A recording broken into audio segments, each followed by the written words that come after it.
What's up guys, RuckinScott, back on the KTM.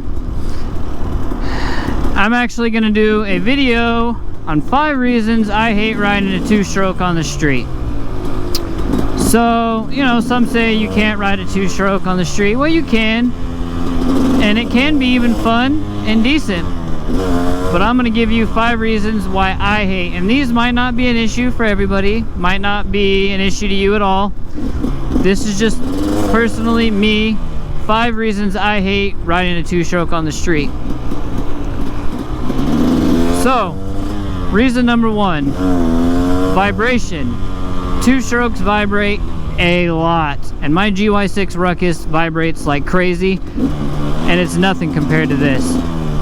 So one of my mirrors vibrated off, and I just never put them back on because they vibrate so much they are completely useless. I can't even see out of them. My feet start going numb, my ass starts going numb, like my arm just gets this pump because there's so much vibration. So vibration, that's reason number 1. Reason number 2 would be fuel.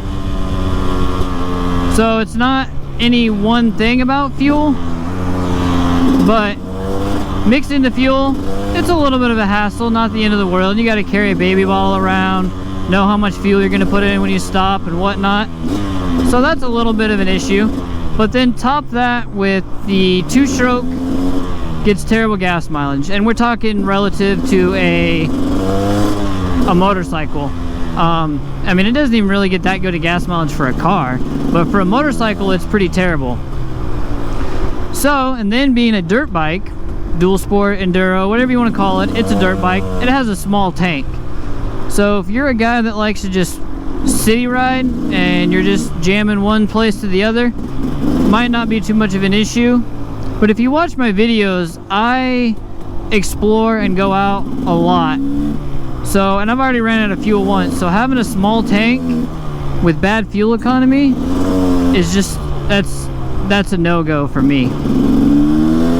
So what are we on? Reason number, let's see, vibration, fuel, cruising. So like this stuck in traffic sucks bad, but sometimes, you know, I don't mind getting on it and having some fun.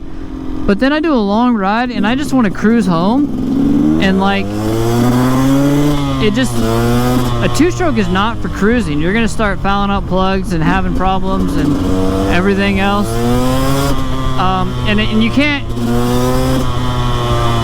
so you can't really just maintain speed on a 2-stroke. It's really not good for it. So sometimes that gets, to me, that gets a little rough, and that's one of the things I hate.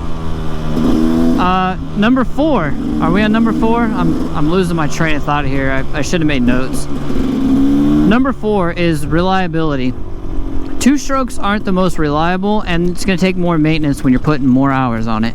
Now, this is something I hate, but then again, it's also something I love, because, not that it has more maintenance, but 2-strokes are extremely cheap and easy to work on.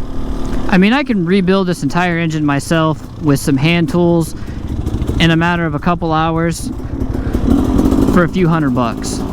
So you got that going, but it's not the most reliable, and it's gonna take more maintenance when you ride it on the street. And finally, number 5 seems like it shouldn't be an issue, and it kind of is and kind of it isn't, and that's the power band. So one of the things I love about this bike is also one of the things I hate about this bike. So you get in that power band, and even for a 250, it surprises the shit out of you, and it's just a monster. So this thing is wicked. So I get on this thing, and I can't help but to ride like an asshole, because this bike is meant for it. This thing loves it. It starts running better the more of an asshole I ride like. So it's just begging to be ridden like an asshole, which is fine and dandy and a lot of fun, but sometimes I'm just riding through traffic and I can't always ride like an asshole. That's how I'm gonna get myself in trouble. So with that being said, that's 5 things I hate about riding a two-stroke on the street. If you guys like my videos, please subscribe, click the little bell so you get notifications, and leave a comment. Let me know if you ride a two-stroke, you want a two-stroke, whatever. Mention in the comments below.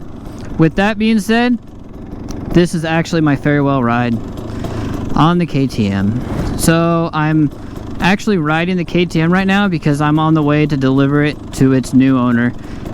I know, it's been sold, but I've got something else I'm going to be getting. So I'm not going to tell you guys what it is yet. You'll have to wait and see the review, or the review. Well, I guess I'll review it too, but the reveal more or less. So thanks guys, and as always, ride safe.